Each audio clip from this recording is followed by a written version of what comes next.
In this video today, I'm going to be showcasing my version 3 free tweaking utility that is meant to boost your FPS, reduce your input delay, and overall improve your PC's performance.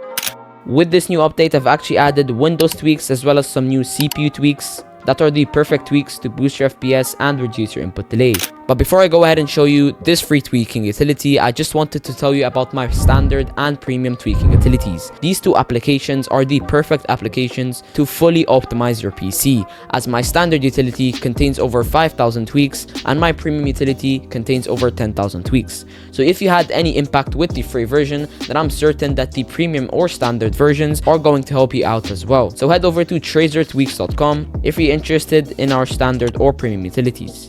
Anyways, without further ado, let's get right into the video. Alright guys, so now you're probably wondering on how to get the version free tweaking utility. You want to head over to Discord right here, and you want to go ahead and head over to the Discover channel. You're going to find it on the very bottom. Then you want to search for Traizer Tweaks, and you want to click on enter. Then you want to go ahead and join the server. It has 6,000 members. You want to go ahead and scroll a little bit down until you find the website, and you want to head over to TraizerTweaks.com. Anyways, you want to head over to the download tab right here, and you want to download our free utility. But before you go ahead and do this, you want to go ahead and minimize, and you want to make sure to create a system restore point. So you want to search for create a restore point. Now, the reason why you want to go ahead and create a system restore point is because if anything possibly happens to your PC, you can easily undo the system changes. So you want to go ahead and press on create, and you want to name the restore point whatever you want. So just name it before something like this, and then you just want to go ahead and create. But I've already created one, so I don't need to do that. Anyways, you want to go ahead and press on download right here, but it's going to probably tell you that this is a malicious file, and give me a moment to actually explain why it says this. So majority of tweaking utilities often get flagged because they edit through system settings, and antivirus see this as suspicious behavior. The app is actually fully open sourced, meaning you can go ahead and revise the whole code if you would like to. Anyways, if you face any issues, you just want to head over to your settings. You want to search for security. You want to go ahead and open Windows Security, Virus and Threat Protection, manage settings, and you want to turn everything here off. Do not worry, you can turn it back on anytime you need, or you can even delete the utility. I do not mind. Alright guys, you want to go ahead and open it, and you want to extract it. So you want to go ahead and extract the files. As you guys can see, this is the Traizer free tweaking utility. You want to go ahead and make sure you run it as administrator. This is how it's going to look like. This is the home page. You have your account here, your expiration date, when it was last updated, the version number, and your processor's count. So you want to head over to the tweaks section right here. Now, firstly, we have a corruption checker, which is basically going to scan your system for any corrupted files and fix them.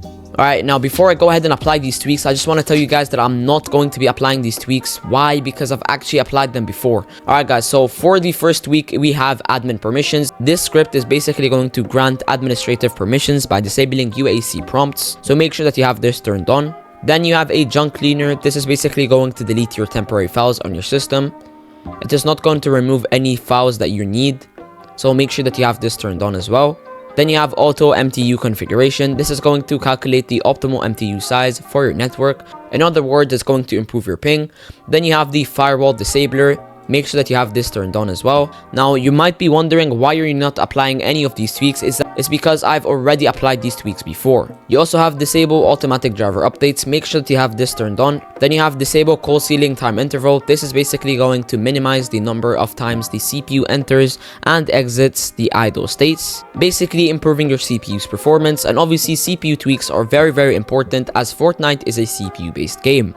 Then you have custom hosts. Make sure that you have this turned on. Then you have write cache buffer flushing toggle. Make sure that you have this turned on as well. Then make sure that you have disable performance counters turned on. This is basically going to disable performance counters to reduce system monitoring. And make sure you set static IP and DNS. This is basically going to set a static IP address to improve your internet's performance. Then on to the Windows tweaks. You want to go ahead and apply some basic Windows performance tweaks. This is going to enhance your performance by enabling game mode and hardware accelerated GPU scheduling. Then you have disable game bar. Now, game bar is a very hardware demanding service, but this is actually feature breaking. So if you want to use game bar, then do not turn this on.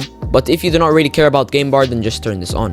Then you have disable background apps. Make sure that you have this turned on. This is basically going to disable background apps. Pretty self-explanatory. Then you have tweak CS or SS priority. Make sure that you have this turned on. This is going to boost your system's performance by adjusting CPU and IO priorities, which will result in improved responsiveness and overall smoother operation. Then you have CPU tweaks for desktop and CPU tweaks for laptop. But if you have a pre-built PC, then just apply the laptop one because your cooling will be very bad and it's going to cause your PC to get high temps, which will literally destroy your PC. So if you have a bad cooling system, I recommend not even to apply any of them. Do not even apply any CPU tweak. Even if it's not from my utility, do not apply any CPU tweaks if your cooling system is bad. Anyways, there are new tweaks coming soon. And that is it for today's video, guys. If you enjoyed, make sure you like, share, comment, and subscribe so you can get notified when version 4 comes out.